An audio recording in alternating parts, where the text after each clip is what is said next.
À 10 000 km de la France, en plein océan Indien,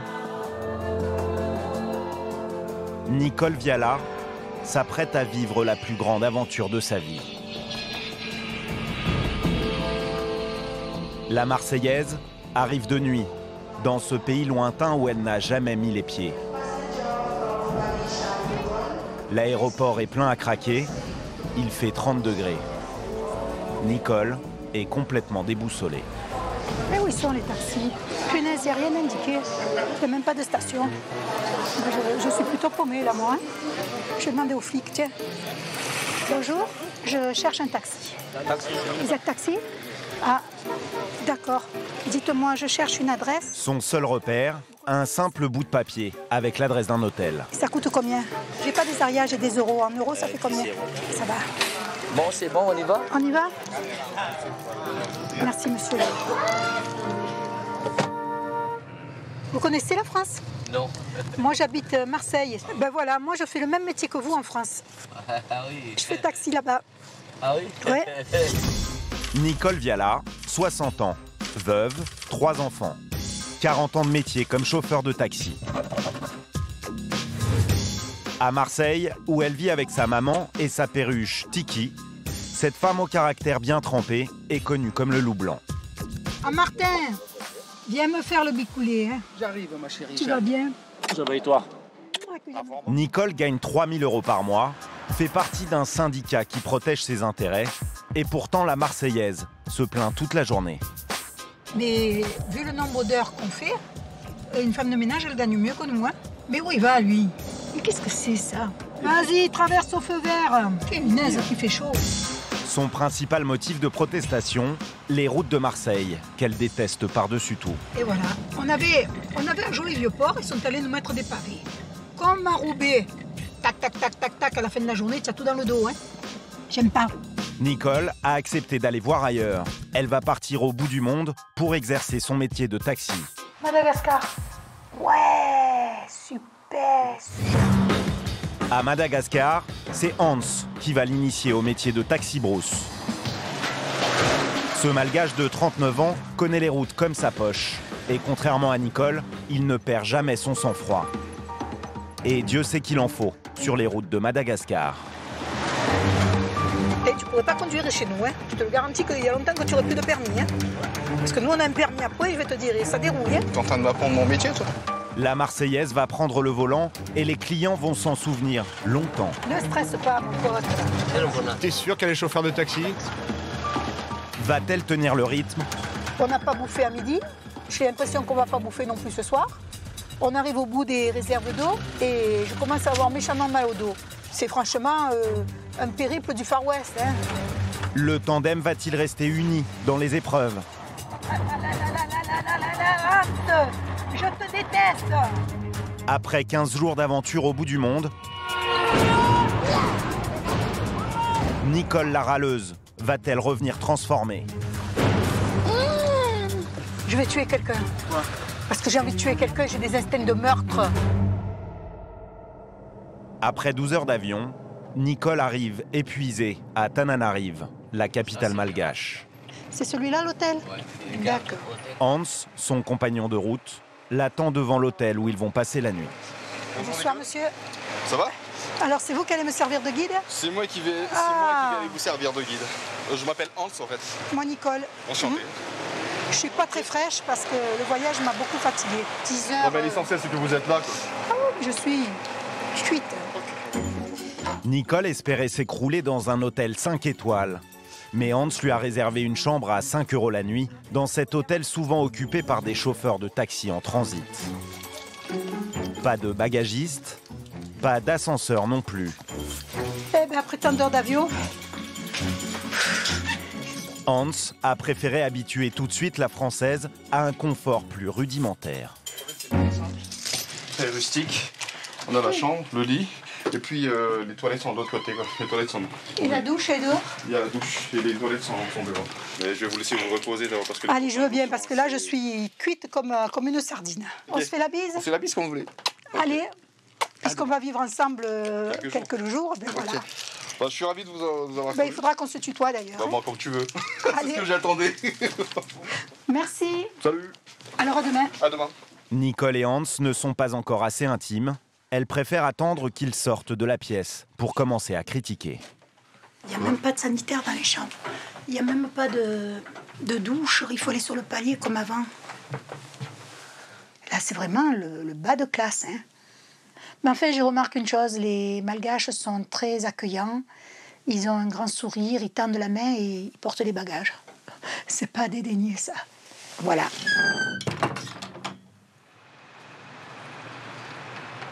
Le lendemain matin, Nicole, beaucoup plus pimpante, découvre Tananarive. Ah, t'es là. Coucou. Bonjour, ça va? Ça va? Tu as bien dormi? T'as bien dormi? Super bien dormi. Et toi? Ah oui. Je savais pas qu'on était à 1200 mètres d'altitude. Si, on est 200 mètres d'altitude à Tana. En fait, les plateaux à Madagascar, ça occupe toute la partie centrale de l'île. Ouais. Donc l'île, c'est comme une cuillère renversée. Oui. Donc c'est haut au milieu et ça descend sur les côtes. Oui, mais alors là j'ai dû arriver directement sur le milieu. Là, c'est beau, là. Ah, c'est magnifique. Tananarive n'est que le point de départ de l'aventure. Leur taxi et leurs clients les attendent demain, à Iouche, au sud de la capitale, pour rejoindre la belle cité maritime de Fort-Dauphin. Un périple de 1500 km dans le grand sud malgache, à travers des territoires isolés à perte de vue. Madagascar est une île grande comme la France, mais avec ses 21 millions d'habitants, elle est aussi 3 fois moins peuplée.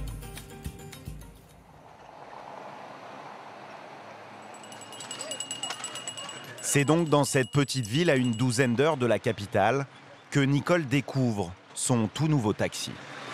C'est ça? Sérieux? C'est un taxi, ça? C'est un taxi, oui. Là, on va se mettre à l'arrière. Combien on monte là-dedans? Et officiellement, on peut se mettre à 14. Tu n'as jamais rien perdu en route? On perd personne? De temps en temps, non. Évidemment, ce taxi n'a pas la même allure que celui de Nicole à Marseille. Lui, c'est un taxi brousse. Un 4x4 qui dessert les villages les plus reculés. Attention, ma valise, hein? C'est la mienne.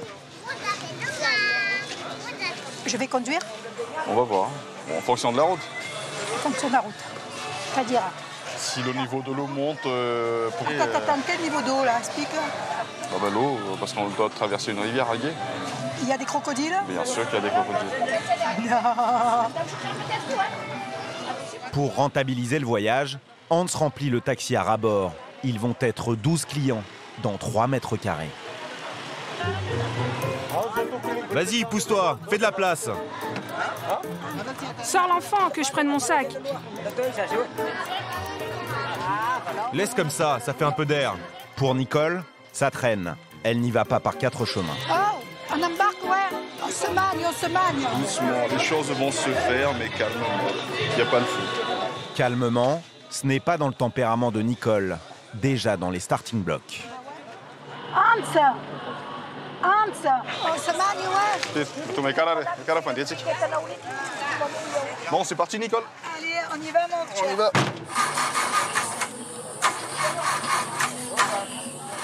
Ça ne démarre pas. Un classique pour ces voitures, souvent mal rafistolées.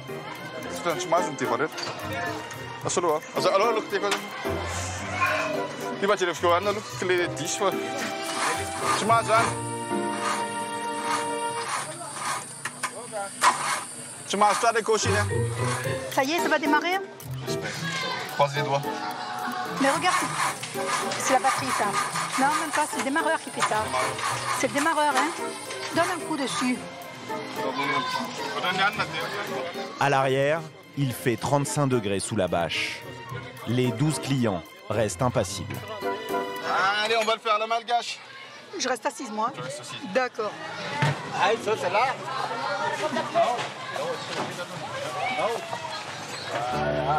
Ça y est, ça a démarré. Le taxi part enfin, C'est parti. avec plus de 2 heures de retard. Eh ben, c'est pas triste. Au départ, la route est en bon état. La Nationale 7 est l'une des 2 routes les mieux entretenues du pays, celle qu'empruntent la plupart des touristes. Bah, elle est pas trop mauvaise, la route. Dans pas longtemps, je vais pouvoir prendre le volant, te soulager un peu.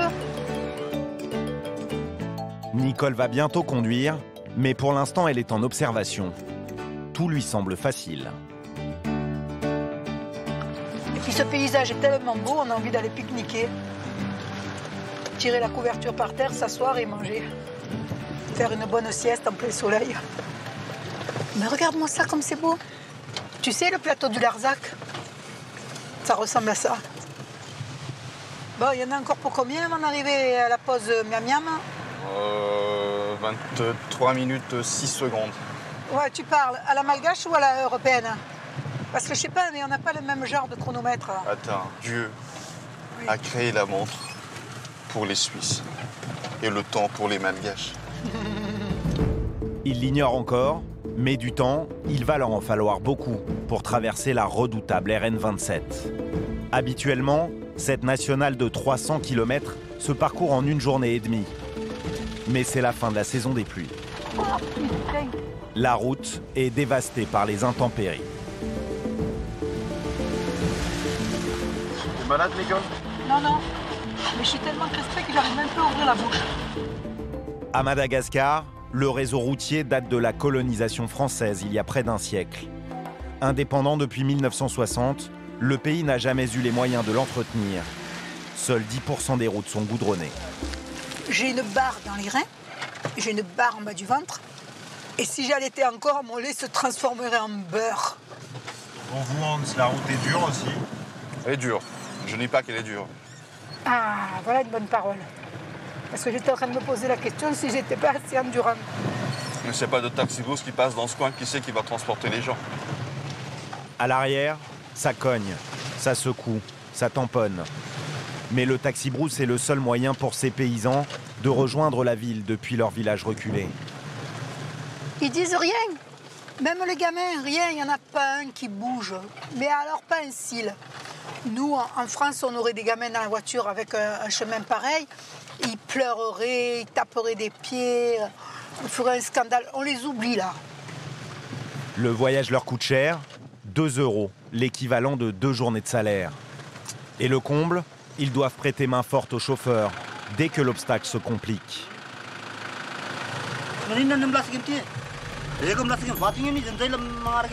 Pour les clients, c'est la routine.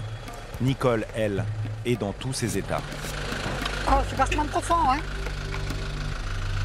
Mais tu crois qu'on va passer? Tu crois qu'on va passer? Je suis pas sûre, hein. Je sais pas.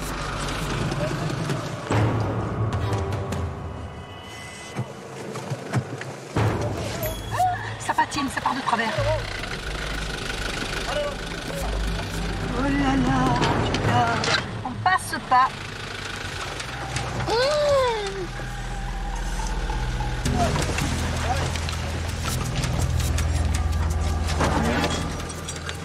C'est pas du taxi, ça. C'est les coulisses de l'exploit. Vous avez eu peur? Ouais. Ouais. J'ai cru qu'on y restait là. Allez, ma chère Nicole. L'aventure continue. Qu'est-ce que tu me réserves maintenant? Dis-moi un peu. Je vais pas tout te dire. On est passé. L'essentiel, c'est... Oui, oui, on est passé jusqu'au prochain coup. Ok. Ah, hein? On passera toujours. Nicole l'ignore, mais cet obstacle n'était qu'une mise en bouche. Demain, ils vont devoir franchir l'infranchissable. C'est le 3e jour du voyage. Le taxi a repris la route aux aurores, mais la route, elle, n'est pas au rendez-vous. Attends, là, je suis certaine qu'on passe pas, hein. Il n'y a pas de route, Hans. Il n'y a plus de pont.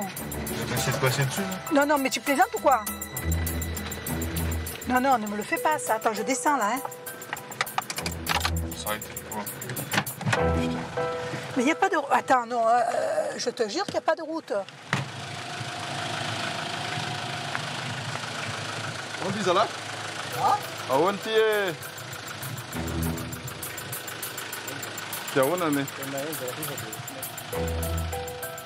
Selon toute logique, ce pont désossé est absolument impraticable et dangereux. Mais Hans est tout de même bien décidé à passer coûte que coûte avec son taxi.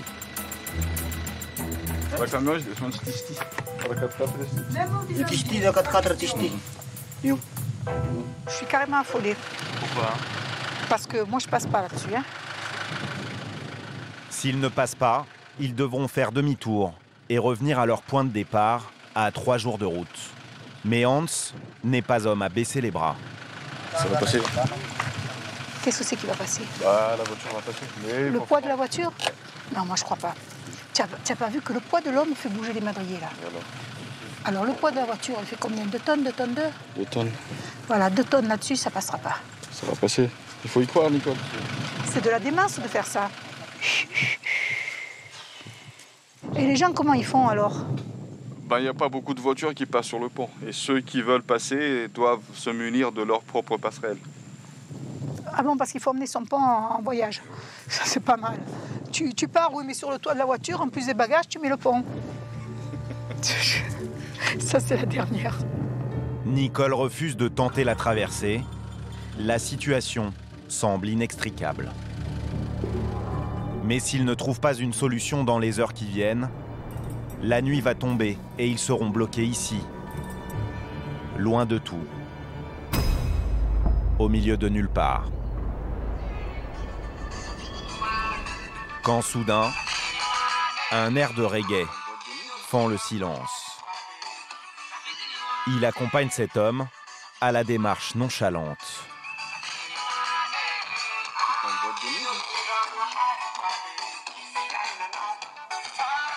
Sans dire un mot, l'homme se jette à l'eau et en extrait sous le regard médusé des passagers des rondins de bois.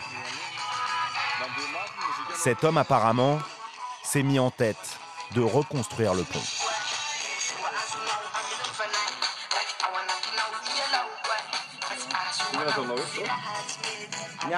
Je suis le gardien du pont. Tu vois, ces rondins, ils viennent de la forêt tout là-bas. C'est moi qui les ai ramenés jusqu'ici. Mais il y a des gens qui les volent. Ils les piquent, ils les ramènent chez eux et avec, ils font du feu. Tu vois, moi, on me paye pour surveiller le pont et les empêcher de voler les rondins.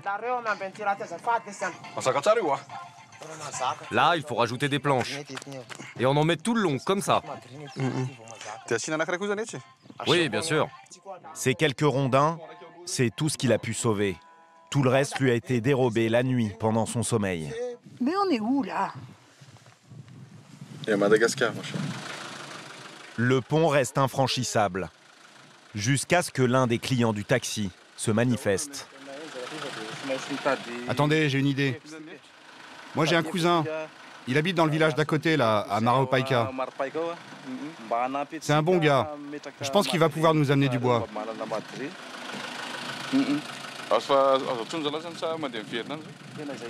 Ah, je vais l'appeler. Allô?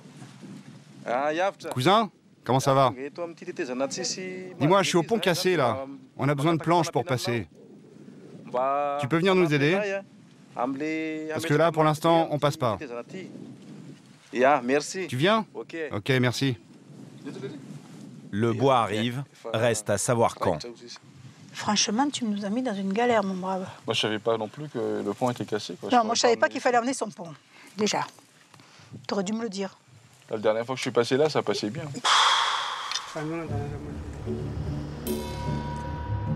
L'attente commence pour Hans, Nicole et les passagers. Les minutes défilent, les heures aussi. Sous le cagnard.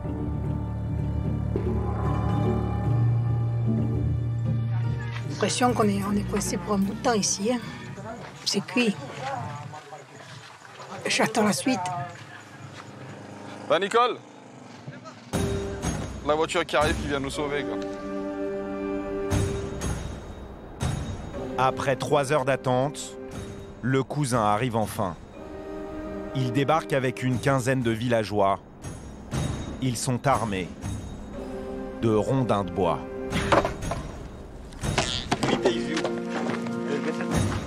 Ils vont reconstruire le pont en un temps record.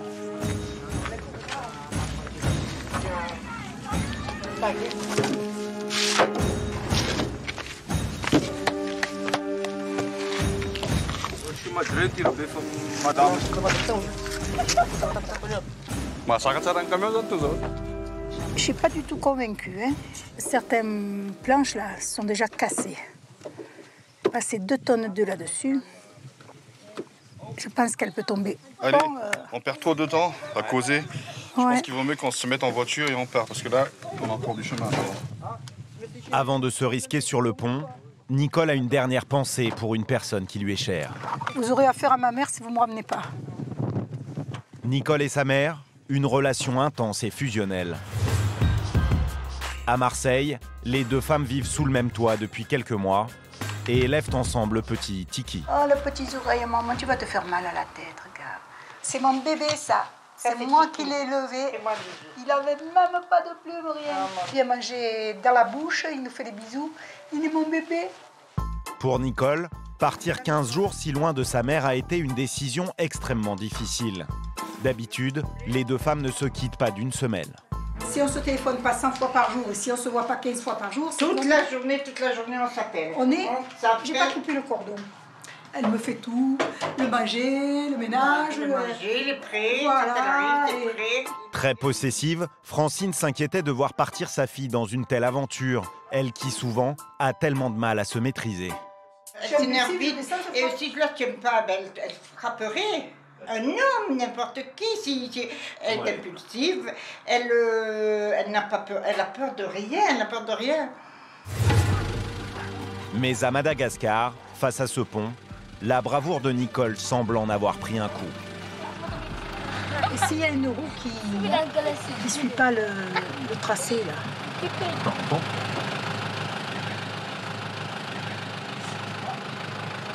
Je suis pas rassurée de passer là-dessus. Hein. Nicole a raison de s'inquiéter. La structure n'est pas stable. La moindre planche qui vacille et le taxi chute lourdement dans la rivière. Tout droit, tout droit, tout droit. Vas-y, c'est bon.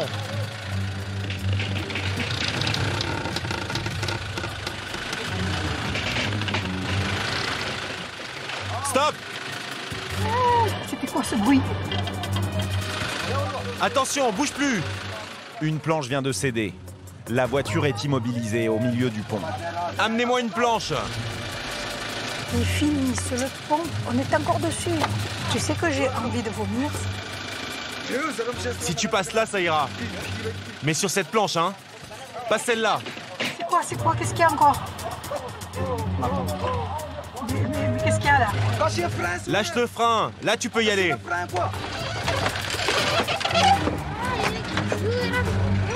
On a touché terre.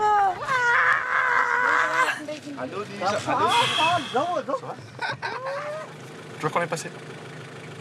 Oui, on est passé, mais attends, hein, je te dis pas dans quel état je suis. Hein. J'ai l'estomac, j'ai un gros nœud. J'ai envie de descendre, toucher terre avec mes pieds. Je le crois pas, Adi.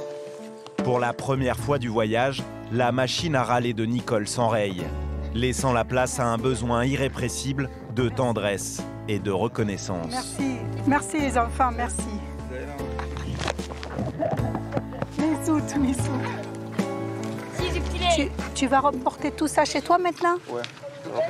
Oui, parce que si je laisse tout ça ici, des gens vont venir voler le bois.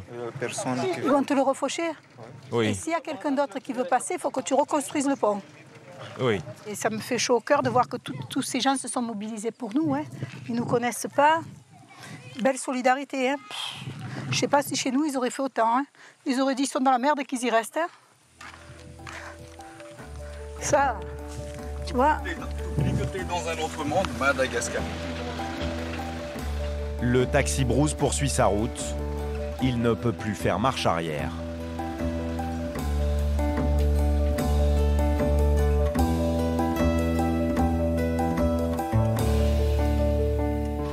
Quelques kilomètres plus loin, c'est enfin la pause déjeuner dans l'une des rares gargotes qui jalonnent la piste. Nicole va pouvoir se requinquer autour d'un bon repas. Du moins, c'est ce qu'elle croit. Aide-moi à monter les escaliers dernier cri. Alors ton dos, ça va? Pas trop cassé? Je marche comme une oie. Ça fait rien. Je suis un petit peu caca. Ok, c'est bon, on va manger dans là où tout le monde mange. Bon appétit. Merci. Le menu est le même pour tout le monde. Un peu de poulet et du riz. Beaucoup de riz, c'est l'ingrédient principal du repas malgache. Mais il a une particularité, il est cuit au charbon et il a comme un goût de brûlé dont les locaux raffolent. Les locaux, mais pas Nicole. Oh putain, déjà l'odeur. Rien que la poser l'assiette, déjà j'ai l'odeur du charbon qui monte. Ah, je peux pas le manger ça. Qu'est-ce qu'il y a? Et l'odeur. C'est ça le riz malgache? Ouais, mais l'odeur, ça s'accompagne du goût. Mais c'est beau, hein? Ça a un goût de charbon, ça a un goût de savon. Ouais. Ça. Pas moi. Tu veux pas manger ça? Non. Mais pour les prochains jours, les riz seront cuits pareil. Oh. Rien que de mettre le nez au-dessus du riz, je te jure que ça. Quand je vais dire ce que j'ai bouffé. Vas-y, goûte. Non, je goûte C'est du pas. bouillon de poulet, ça? C'est pas pour se laver les doigts, t'es sûr? C'est bon. Tu veux me faire gerber pour de bon? Vas-y. Ça, c'est meilleur, hein? Un petit peu trop salé, mais c'est très bon. Putain, ce riz, mais c'est pas possible, l'odeur qui remonte, dis. Ça c'est du poulet ou c'est des abats? Arrête de rouspéter, tu manges parce que là, on a encore du chemin à faire. Nicole a mangé 3 grains de riz et chipoté une cuisse de poulet.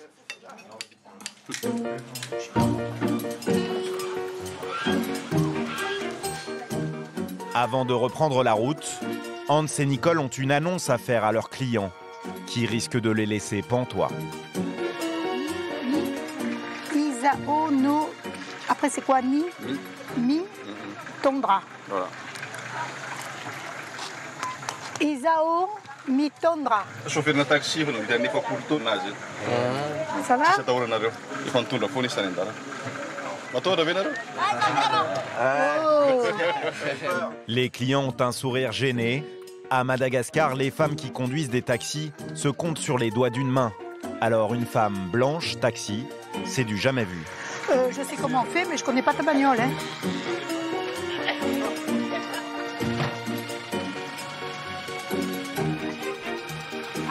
Oh, tu embarques, ouais, ou je te fais payer double? Allez. Tu vas doucement, hein? Ouais, on va essayer d'éviter les trous. Oh, comme ça fait du bien de reconduire, dis donc. Ah, Donc c'est moi qui vais avoir mal ce soir. ah ouais, tant mieux, hein. Tout pour toi. Nicole retrouve les joies de la conduite et reprend très vite ses bonnes habitudes marseillaises. Parce que ici, si tu n'utilises pas le klaxon, tu en écrases 3 et tu en tues 5. On ne peut pas nettoyer un peu les vitres là, parce que je te garantis qu'il faut... Ah ouais, merci, serre-toi de mal en bas pour nettoyer ta vitre, quoi. Et après, je mets la tête dedans. Ah, tu vas bien, toi, hein? Tu veux pas aussi mon slip? Ça va. Nicole est à l'aise, elle attrape les clients au vol, comme un vrai taxi malgache. Tu veux un taxi? Hein? Oui, il monte? Ok, bah oui, un client. Non, il monte? Client devant. Ouais! Un peu trop sûre d'elle, elle accélère la cadence. Elle oublie un peu vite qu'elle n'est pas sur une route marseillaise et que la vitesse fait vivre un calvaire aux passagers. Tu peux pas ralentir quand il y a des trous, ça va me faire mal au dos. Tiens, un peu pour toi. Hein? Tu as vu un peu ce que tu m'as fait endurer, lui? Oh, elle va trop vite. J'ai le dos cassé. Si ça continue, je prends le volant. T'es sûr qu'elle est chauffeur de taxi? Étonnant comportement de Nicole lorsqu'on connaît son dévouement à Marseille pour ses clients qu'elle bichonne. Bonjour. Alors, vous avez fait bon voyage? Merci, oui. Nicole porte leurs bagages, prend de leurs nouvelles. Il y avait beaucoup de monde dans l'avion. Comment est la circulation en Angola? C'est pire qu'ici ou c'est moins... En Angola, Et surtout, Nicole leur parle. Il y a longtemps que vous êtes mariés? 55 ans. Et leur parle encore. Moi, malheureusement, mon mari est décédé. Sinon, on serait encore ensemble. Hein? Et le pépé, là, où il me va, lui? Et vous avez des enfants? Moi, je suis 10 fois grand-mère. Alors, il paraît qu'aujourd'hui, on va avoir la journée la plus froide 4 degrés, ça pique le nez. Nicole a 40 ans de métier et elle sait parfaitement ce qu'il faut faire pour fidéliser le client. Le mettre en sécurité, que le gars il se sente à l'aise, parce que s'il est crispé, qu'il se tient des deux mains sur la poignée intérieure et que quand il descend, il a la tache aux fesses, bonjour, hein. Il ne reviendra pas 2 fois, hein. Il est allé 1 fois, il ne reviendra pas 2, hein. Mais à Madagascar, Nicole semble avoir oublié tous ses fondamentaux. Doucement là, un peu. Et reste sourde aux consignes de son copilote. Ne stresse pas, mon pote. Mets ta ceinture.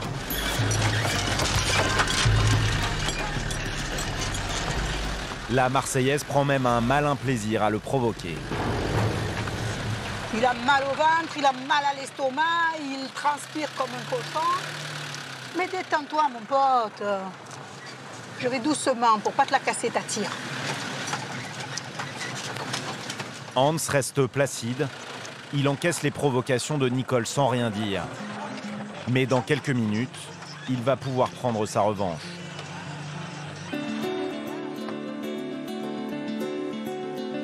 Le taxi va faire une pause dans ce village, à l'heure où les paysans rentrent des champs.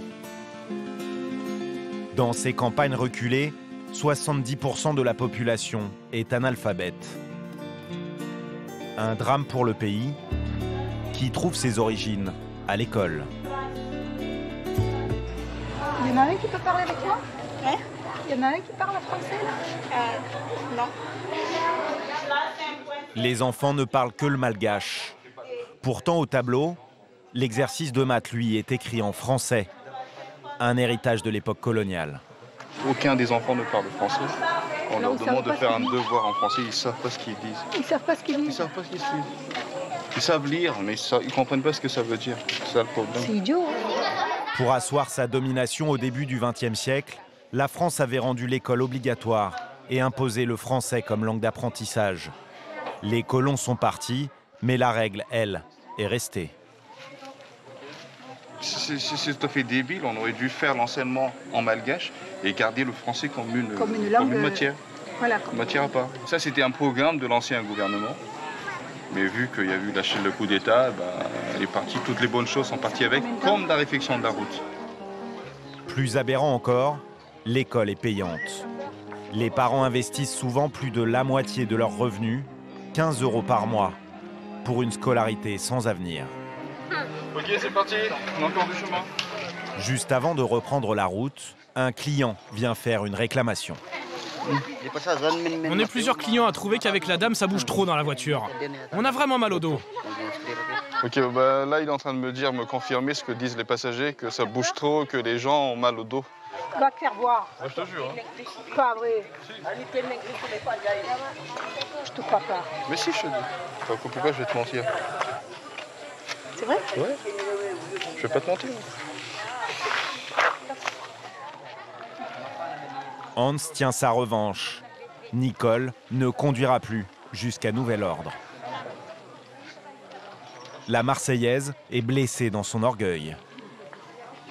Tu m'as dit qu'on arrivait à quelle heure? À peu près? Ce soir. Ce soir pour faire 70 km. Allez, ah putain, c'est quoi cette galère? Voilà. Très contrariée, elle se venge sur un paquet de biscuits.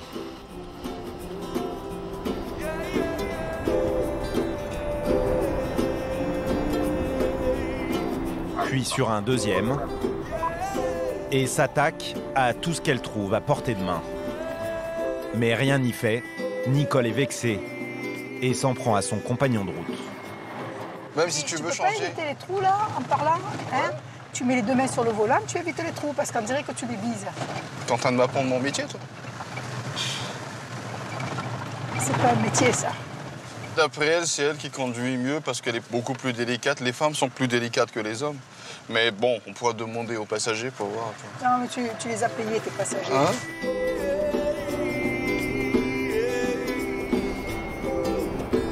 En fin de journée, Nicole est au bord de la crise de nerfs. Mais où il est, ce putain de village? À bientôt, yeah. À bientôt, ça fait 1 heure que j'entends ça. Là, je perds patience, j'en peux plus. J'ai envie de descendre, me coucher par terre, là. Après 13 heures de piste, le taxi atteint enfin le village où ils vont passer la nuit. Pour Hans, c'est l'heure des comptes. Alors, combien tu as fait aujourd'hui? J'ai gagné l'équivalent de 12 € la journée. Pardon? J'ai gagné l'équivalent de 12 € la journée. Parce qu'il a fallu payer le gasoil, on paye ça, de la recette qu'on a eue aujourd'hui. Ça fait combien? 13 heures pour 12 €? Exactement. Je retourne chez moi. Quoi? Parce que... Non mais tu bosses tous les jours avec 12 €, tu gagnes 12 € tous les jours. Moi, je gagne 12 €, mais dans une course. La course minimum, chez nous, elle est 6,40 €. Bah oui. En 12 heures. Bah oui, laisse tomber. Hein. Ça me suffit largement. 12 € en une journée, pourtant, ce n'est pas si mal. Un Malgache gagne en moyenne 28 € par mois. Je suis sidérée, moi. Je suis sidérée de la vie des gens. Eh oui, on vit dans un monde différent. Tu vas pas comparer ça avec le monde occidental, c'est différent, c'est pas le même. Il est où cet hôtel? L'hôtel, c'est en fait cette simple case à 3 € la nuit, sans eau courante et sans électricité. Mais avec tout de même un certain confort. Des draps brodés et propres, et un coin pour faire sa toilette. La douche, ouais. On va t'enlever de l'eau. Mais Nicole n'est pas d'humeur à admirer la déco. Il n'y a pas de lumière. Donc tu viens avec ta lampe torche. Tu as un lit brodé, comme tu les aimes, comme tu l'aimes. Si tu veux, on pourra te mettre le moustiquaire aussi après. Ça va, c'est... On passe te chercher dans 15 minutes pour manger? Je sais pas. On verra. C'est joli. Très beau. Ça change de 15 heures de piste démolie. 15 heures de torture. Mais c'est ça le mode de transport à Madagascar, que veux-tu? Vous voulez pas évoluer? Pourquoi on veut pas évoluer? Parce que la première évolution, ce serait déjà d'arranger les routes. C'est ce qu'il y a, on fait avec, quoi. On peut pas... Si, vous pourriez arranger, mais vous le faites pas. Vous vous complaisez dans cette merde. Et ces pauvres gens qui sont maltraités dans un véhicule parce qu'ils n'ont pas d'autre moyen de le faire, ils disent rien parce qu'ils ne connaissent rien d'autre. C'est tout. Et c'est pour ça que nous, quand ils peuvent se sauver d'ici, ils rappliquent vite chez nous.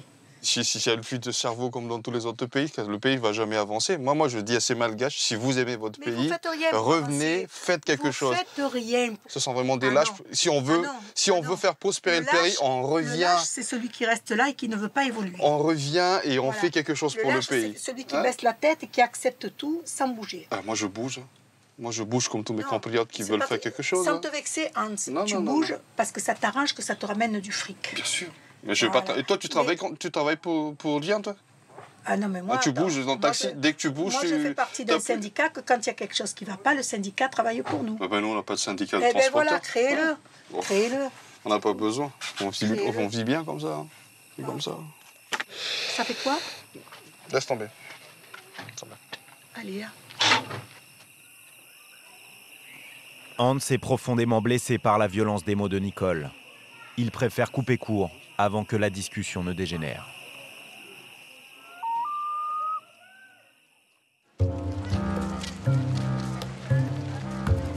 Pas rancunier pour un sou, Hans a déjà digéré l'épisode de la veille. Et pour apaiser les tensions, il a même réservé une petite surprise à Nicole. Voilà le taxi-bus qu'on va prendre. Tu vois, il va l'emmener dans l'un des endroits les plus étonnants de Madagascar. Mais il y a déjà combien de personnes dedans? Jusqu'à 15 personnes dedans. Pour y aller, il faut emprunter ce taxi-brousse d'un autre âge. Une magnifique 505 avec carrosserie et moteur d'époque.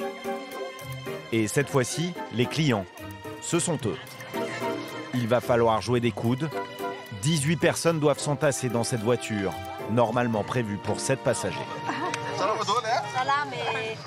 J'ai les jambes dans les narines. J'ai Hans qui est sur moi, qui en profite. On fait combien de kilomètres comme ça? On fait 1 heure de route. 1 heure et demie de route. 50 kilomètres. Tu vois, les gens sont gentils là. Ouais. On va bien parler, on va bien...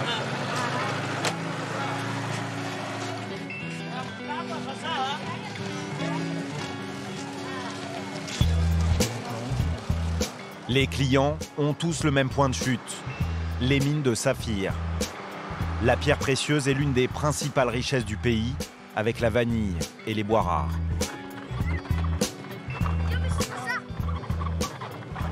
Les mines se trouvent de l'autre côté de cette rivière.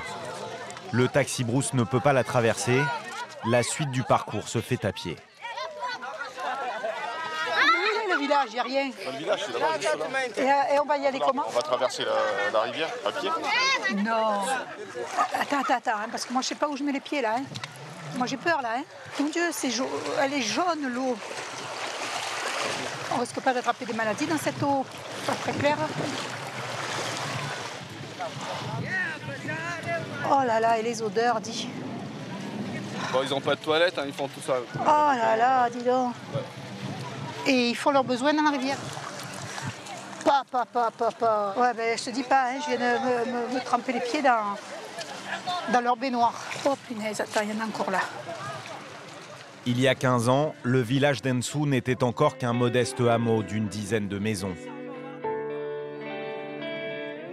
Mais la découverte d'un filon de saphir dans les sous-sols a attiré des milliers de Malgaches qui ont cru à un nouvel Eldorado. Ils vivent entassés aujourd'hui dans ces cahutes de fortune pour des salaires de misère.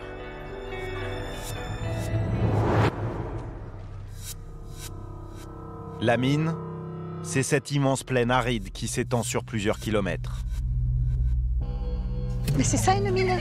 C'est ça la mine. Moi, je croyais que c'était un tunnel avec des petits wagons, avec des poutres en bois. Ouais, je pensais pas que... C'est un trou qui descend à 40 mètres. Et là, les gens, ils descendent tout droit. Les gens, ils descendent avec ça, ils mettent un pied là, comme ça. Et puis, ils vont descendre. Ouh, descends pas. Ouais. Arrivé à 40 mètres, il y a une galerie qui va aller sur 3 à 4 mètres à l'horizontale. Là, c'est dangereux. C'est vraiment très, très dangereux. C'est aberrant. Là, c'est... Depuis 2 ans, Jocelyn passe sa vie sous terre à creuser comme un forçat. À cette profondeur, il fait 40 degrés et il n'y a pas un souffle d'air. Sans l'aide de sa femme et d'un fragile sac en plastique, Jocelyn ne survivrait pas très longtemps. Faut pas qu'elle se loupe, hein, sinon le bonhomme il est camé là, mon gars. Exactement, parce que là en dessous il n'y a pas d'air du tout. Pas d'air. Okay, presse. Ouais. Voilà, mais tu fais vite parce que sinon les gars ils vont s'étouffer. Voilà.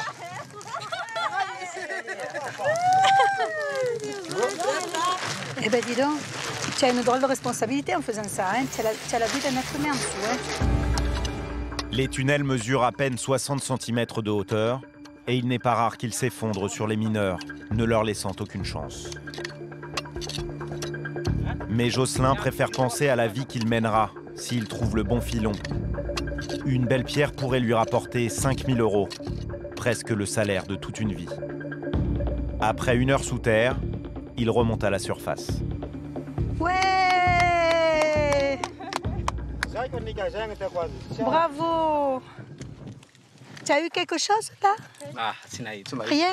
Il a bien trouvé. C'est pas possible. J'arrive pas à me mettre dans la tête que les gens ils sont exploités pour des petits cailloux de rien du tout. Non, mais c'est des petits cailloux qui peuvent changer leur vie tout entière. Mais tu te rends compte, ces gens, les pauvres? Non, c'est pas pauvre. Regarde comment ils sont. Ce sont des esclaves, ce sont des... Non, ils travaillent pour leur compte. Mais tu te on rends les compte exploite dans pas. quelles conditions ils travaillent? Ouais, je sais les conditions dans lesquelles ils travaillent, il n'y a mais aucune sécurité. On ne peut pas les considérer comme des esclaves. Tu travailles dans une société, il te faut les toilettes, il te faut la douche, il te faut les chaussures de sécurité, il te faut les heures. Non, mais on vit dans 2 mondes différents. Vraiment différents. 2 planètes, même pas 2 mondes, 2 planètes. Disons 2 mondes, parce qu'il n'y a qu'une seule planète.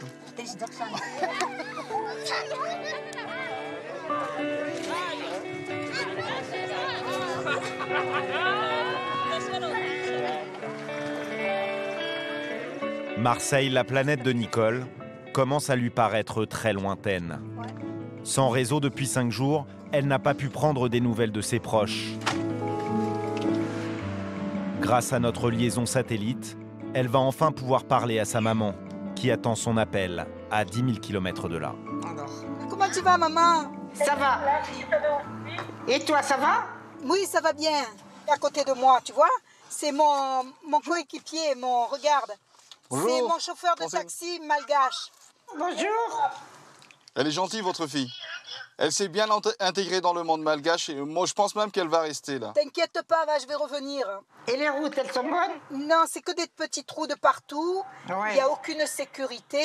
Je suis étonnée qu'il y ait encore des amortisseurs. Ah, tu vois la différence avec les routes de Marseille?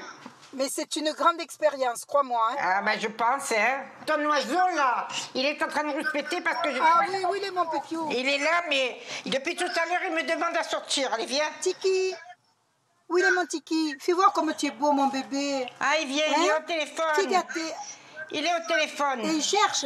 Ouais. Il cherche dans le téléphone. Et il veut rentrer dans le téléphone pour venir me chercher. Où il est mon Tiki? Où il est mon bébé? Ah, fais-le gâter à maman. Il revient vers le téléphone. Il cherche. Prends-le dans la main. Eh oui, mais il veut pas. Tu vois Viens, pas? mon bébé. Où il est mon bébé? Fais-lui un câlin pour moi. Caresse-lui la tête. Allez, viens, maman. Viens, mon Titi. Allez, viens. Allez, Il est complètement paumé, là. Ah oui. Ne le serre pas comme ça. Ne le serre pas comme ça. Allez. Ouais, allez, remets-le dans sa maison, va. Oui, allez, va dans ta cage. Remets-le dans sa maison. Parce qu'il est inquiet. Il veut pas. Il est inquiet. Dis-moi, ma vieille, tu me manques. Je t'embrasse très fort et fais attention à toi. Je t'embrasse bien fort. Bisous. À bientôt, hein. Au revoir, Francine. Bisous. Alors, bisous, bisous. Salut. Ouais. Bon, mais là, ça y est, j'ai le vague à l'âme. Ça y est. Eh ben, la nostalgie de ma mère, de mon pays, C'est vrai que ça me fait... Bon, c'est bon, hein, la larme à l'œil. Dans un sens, j'aurais peut-être pas dû appeler parce que ça me fout le bourdon, hein.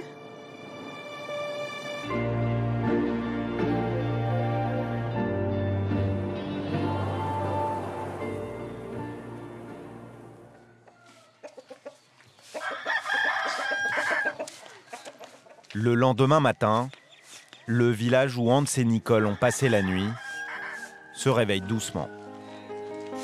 Les habitants, des éleveurs de zébus et des agriculteurs, s'activent déjà profitant des premières lueurs du jour. Hans et Nicole se sont levés aux aurores et ils ont récupéré leur taxi. À peine à bord, la machine à râler s'enclenche gentiment. J'ai été réveillée par le cri d'un cochon qu'on était en train de tuer derrière la maison. Je te dis pas comme ça m'a fait drôle. Tu as trouvé des clients, Hans? Bah, il n'y en a que 4 là pour le moment. Que 4? Ouais. Il y a combien d'heures de route là? Bah, il y a... Sérieux. Il y a 7 à 8 heures de route, ça dépend. Pour combien de kilomètres? 96 km. Oh la vache! Hans ne dit pas tout à Nicole. La route qui relie Ivo-Ibé à leur prochaine étape, Vondrose, il la connaît bien et il la craint. Nombreux sont les taxis qui n'arrivent jamais au bout.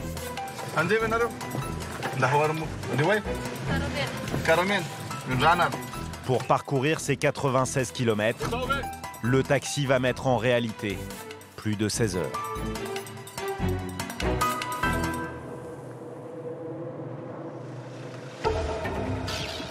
À la tombée de la nuit, le 4x4 est prisonnier de la boue. Les clients sont épuisés, Nicole consternée par le spectacle. Ils fondent sur place depuis des heures. On n'a pas bouffé à midi. J'ai l'impression qu'on ne va pas bouffer non plus ce soir. On arrive au bout des réserves d'eau. Et je commence à avoir méchamment mal au dos. C'est franchement un périple du Far West. Hein. C'est pas pensable qu'à notre époque, il existe encore des choses comme ça. C'est pas vrai.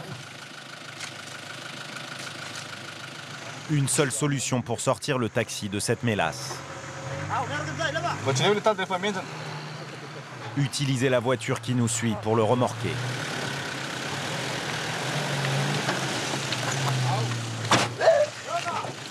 Le câble n'a pas tenu le coup, mais les quelques mètres grappillés suffisent à contourner la mare de boue. Hans s'en sort miraculeusement, mais sa copilote n'a pas du tout envie d'applaudir sa performance. Ça s'appelle pas du taxi, ça, c'est pas vrai. Non, non, non. Non, les gens que tu transportes, tu les transportes comme des bestiaux. J'en veux au gouvernement. Moi, je pense que tout ça, c'est voulu pour éloigner certaines personnes d'une vie normale. C'est voulu. C'est voulu pour pas que les gens ils puissent évoluer dans la vie. Parce que pense un peu que sitôt ces petits villages, hein, ils avaient une bonne route avec des autocars qui puissent les amener, avec des bons taxis, eh ben, ils ne seraient pas en train de vivre dans la misère pieds nus et tout. Madagascar, pourtant, a connu une belle période de prospérité. Dans les années 70, on l'appelait même la perle de l'océan Indien. Mais les coups d'État et la corruption ont eu raison de son développement. Symbole de ce déclin, chaque année 1000 km de route disparaissent de la carte. Hans est sur ses gardes. Dans ces coins reculés, les taxis sont des proies faciles pour les bandits. Là, c'est dangereux parce que là, c'est une forêt, donc il n'y a pas de lumière, il n'y a pas de village, il n'y a pas beaucoup de circulation. Les attaques des bandits de grand chemin qui se sont passés sur cet axe les dernières années se sont passés dans cette partie-là. Hans, j'ai peur. Pourquoi tu as peur? Je te dis que j'ai peur. Bon, mais je crois qu'on est encore dans la merde, là. Hein. Nicole ne croit pas si bien dire. C'est à présent une rivière qui leur coupe le passage. Il y a quelque chose, là. C'est un tronc d'arbre. Il est tout au fond. Ces troncs sont une plaie pour les voitures. Ils se soulèvent à leur passage et transpercent l'habitacle. Vas-y, avance. La rivière, la goutte d'eau qui fait déborder Nicole. Elle se dit prête à mobiliser son syndicat pour attaquer l'État malgache en justice. Moi, je te garantis que je vais mettre la révolution. Je te garantis, hein. Au point de vue international, là, on ne veut pas être d'accord, Hans. Je vais appeler mon avocat, hein, voir comment on pourra se sortir de cette histoire. Hein. Je te remercie d'avance pour ça. Ça pourrait changer le monde du taxi à ma mère. Peut-être. Peut-être aussi les conditions de vie des gens. Parce que ça, c'est pas du taxi, je suis désolée, vous l'appelez n'importe comment, mais sauf taxi. Allez, encore un. Oh là là. En 4 heures, la voiture n'a parcouru que 10 km. Bouge plus, tu t'enlises. Et face à ce nouvel obstacle, l'équipage doute pour la première fois. On va finir par dormir ici cette nuit. Le taxi est encore bien loin du prochain village.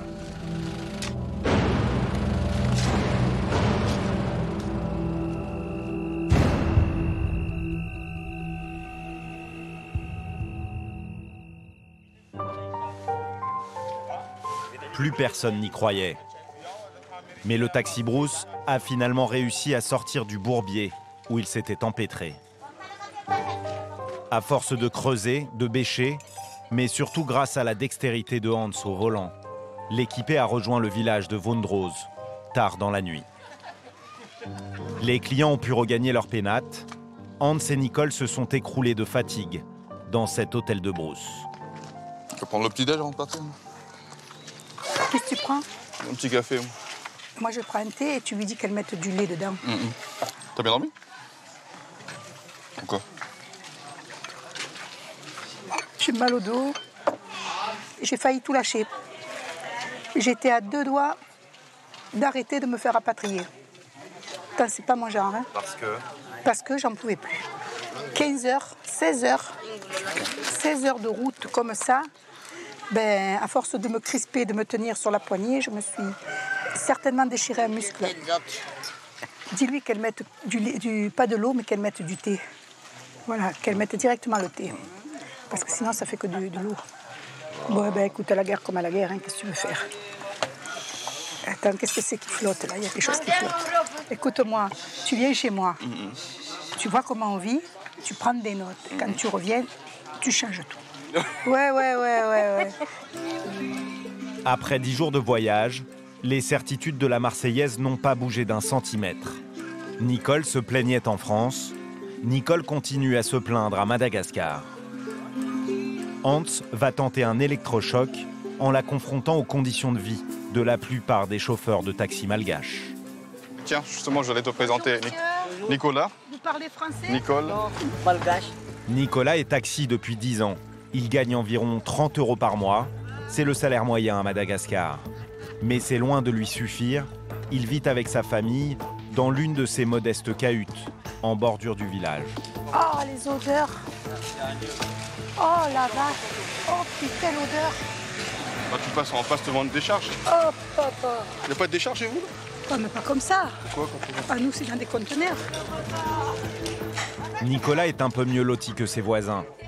Sa jeune épouse tient une petite épicerie dans leur maison. Bonjour.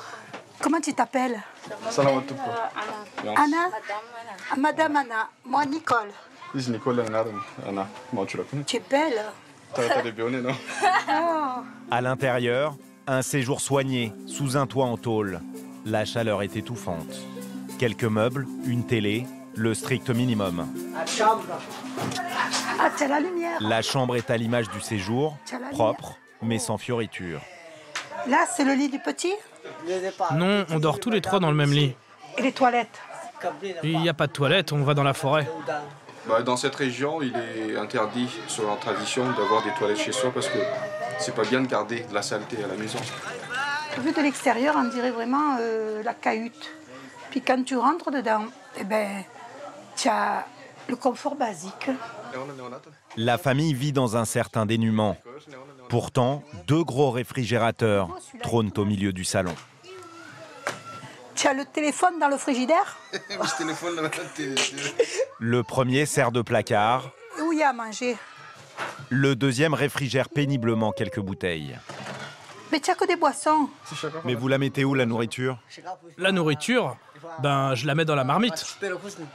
Et les œufs? On n'en a pas. Et le beurre? On n'en a pas. Et le lait? On n'en a pas non plus. Et la viande? La viande, j'en mange pas. Avec son salaire de taxi, Nicolas n'a pas les moyens d'acheter de la viande. Et encore moins de faire des provisions pour plusieurs jours. Le frigo, c'est pour l'épicerie, c'est pour les boissons fraîches et l'épicerie. Il n'y a jamais de surplus. Donc ils vont finir tous les soirs. Comme 70% des Malgaches, la famille de Nicolas vit sous le seuil de pauvreté. Leur revenu, à peine 1 euro par jour, le prix à Madagascar d'un ananas. Viens, moi je vais te montrer chez moi. Bien. Là, c'est le séjour, salle à manger, salon. Ma passion, c'est de m'allonger là et de regarder la télé. Ça, c'est la salle de bain, toilette. Voilà. Là, la salle de bain. Toi, tu l'as pas. On a le frigidaire. Voilà. On met pas le téléphone dans le frigo. Nous, on met le manger parce qu'on fait des commissions pour plusieurs jours. Mais moi, je suis pas riche. Moi, je suis quelqu'un de modeste. Peut-être que par rapport à toi, je vais paraître riche, mais c'est pas vrai. Mon taxi, c'est le plus vilain de Marseille. C'est ma carapace de tortue. Je suis bien que quand je suis dedans. Merci. C'est la CB. Tous les taxis sont reliés par la CB. Pratiquement tous, ouais. Ouais. Tu vois, là, on roule, on va chercher le client. C'est monotone, toi, là. C'est monotone? Voilà. Puis alors, moi, je vais te dire, mes clients, il faut qu'ils aient le confort. S'il y en a un qui a un peu de trop de mal assis, je te dis pas ce que tu entends. Il est capable d'écrire pour se plaindre que la voiture, elle n'est pas conforme et tout. Moi, je préfère quand même rester chez moi, parce que c'est plus simple. J'ai pas envie de me compliquer la vie, vu que je suis juste un chauffeur de taxi. Il n'y a pas d'ombre, il n'y a pas de banc, il n'y a pas de toilette. Il n'y a même pas de quoi prendre de l'eau, regarde. Tu vois, mais ça, des choses que tu avais dites bien avant que tu viennes à Mada. Eh ben, avec le recul, je vais te dire, j'ai une autre vision des choses. Tu vas voir autrement ton taxi, quand tu seras dans le taxi. Ah, punaise. Maintenant que je suis venue à Madagascar et que j'ai vu comment ça se passe, c'est vrai que Marseille, je vais le regarder d'une autre manière. Je vais regarder mon boulot avec d'autres yeux. Mais je vais quand même me battre pour essayer de l'améliorer. Et toi, tu devrais te battre aussi pour améliorer ton pays. Pour la première fois du voyage, Nicole semble prendre un peu de recul sur elle-même et sur sa vie à Marseille. Peut-être le début d'une prise de conscience. Merci. Merci. Demain, Hans espère provoquer en elle une révélation.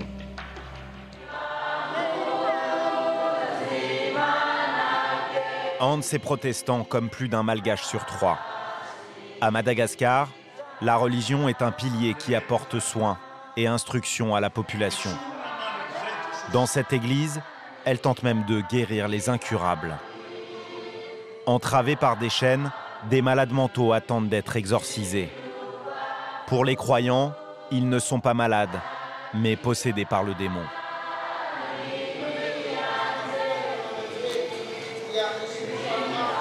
très impressionnée. Contrairement à Nicole, Hans est très pratiquant. Il croit au pouvoir de la prière. Ma femme avait un cancer de pancréas, à la tête du pancréas déclaré. Mais on l'a emmené dans des coins comme ça.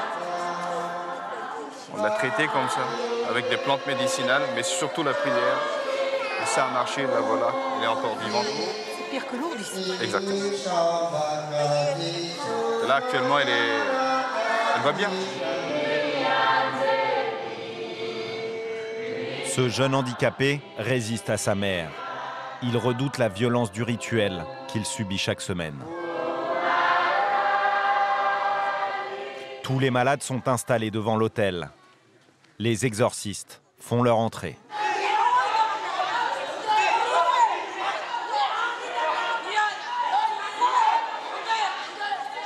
Ils intiment l'ordre aux démons de quitter le corps des possédés. Il faut prier parce que sinon, les démons qui vont chasser les autres vont venir vers toi. Je ne suis pas prier moi comme ça. Comment faire? Tout le monde est vulnérable. Ouais, mais attends, je ne sais pas faire. Si jamais tu sors de l'église, tu ne te sens pas bien, c'est que tu as été Ouais, merci. voté. Pour expulser le mal hors de l'église, tout le monde doit y passer.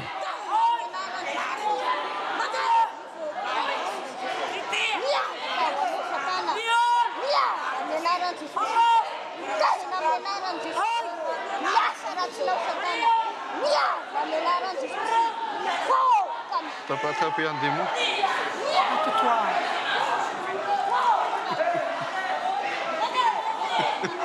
Si tu te sens pas bien en sortant, c'est que t'en as chopé un. Ce qui te fait râler tout le temps, c'est un démon. Donc tu vas voir, quand tu vas aller vers Marseille, tu vas moins râler, tu vas plus te plaindre des mauvaises routes de France. Je me plains, j'ai mal au dos et je vais partir. Je me sens pas bien, hein. Je vais m'arracher de là. Donc quiconque osera te dire que tu as le diable en toi, faut pas les croire. Est-ce le rituel ou une simple coïncidence? Ce jour-là, en tout cas, le diable de Nicole est resté étonnamment muet.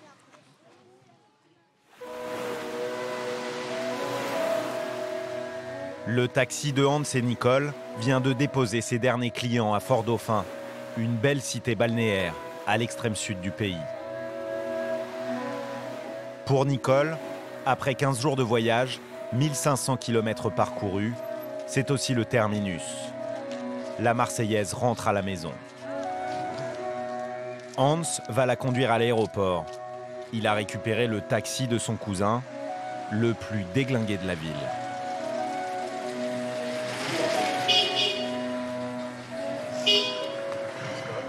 Allez. Ah, c'est pas besoin de mettre la ceinture, là, il n'y en a pas. C'est quoi une ceinture? Mais je ne me serais pas sentie de faire le circuit qu'on a fait avec ce genre de voiture. Hein. Oh, elle ne serait pas arrivée. Impossible, impossible.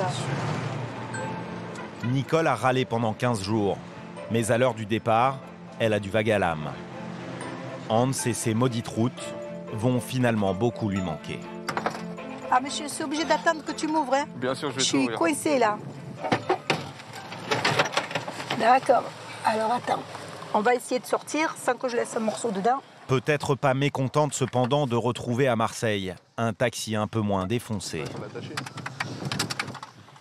Eh ben, le périple touche à sa fin. J'espère que tu as aimé ma compagnie. Je fais gaffe à toi. Et puis là, tu connais Madagascar. J'ai l'impression de quitter quelqu'un de ma famille maintenant, tu sais. Tu fais partie de la famille? Ouais, comme l'impression d'avoir un frère là, tu vois. Et j'ose pas enlever mes lunettes pour pas te montrer les larmes qui coulent. Tu vas revenir? Oui, je vais revenir. Allez, on fait encore un bisou. Allez, encore un dernier. Fais gaffe à toi. C'était un plaisir. Je t'adore. Allez, salut. Je t'enverrai des cartes de France. Ok, reste en contact. Tout à fait. Salut. Au revoir, Hans. Nicole va retrouver son taxi, sa maman, son tiki.